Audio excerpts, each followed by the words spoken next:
ဘန်ကောက်မှာဈေးချိုပြီး quality ကောင်းတဲ့ budget ပီဇာဆိုင်လေးအမှတ်တမဲ့တွေ့ရှိသွားပါတယ်။သူ့ပီဇာလေးကတခြားထိုင်းဆိုင်တွေလိုအချိုမကဲပါဘူး။အောက်ခံမုတ်သားလေးကလည်းစားကောင်းတဲ့ပန်ပီဇာအရသာလေးပါ။ cheese အပြည့်နဲ့ကိုမှဘေးမျိုးစားယူ25ဘတ်ပဲပေးရပါတယ်။ကျမက Spanish ham နဲ့ double cheese ကိုစားကြည့်လိုက်ပါတယ်။တစ်စိမ့်မှ25ဘတ်ဆိုတော့ cheese quality ကိုတိတ်ပြီးတော့မမျှော်လင့်ထားပေမဲ့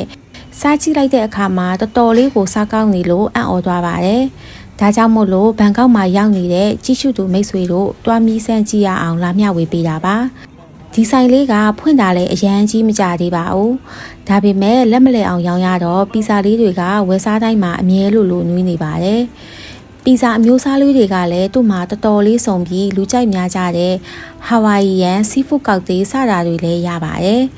ဆိုင်လေးရဲ့လိပ်စာကအွန်နုပစ္စည်းမြေညီထက်ကားပါကင်ထွက်ပေါက်မှာပါ။ဗီဒီယိုလေးကိုအဆုံးထိကြည့်ပေးတာကျေးဇူးပါ။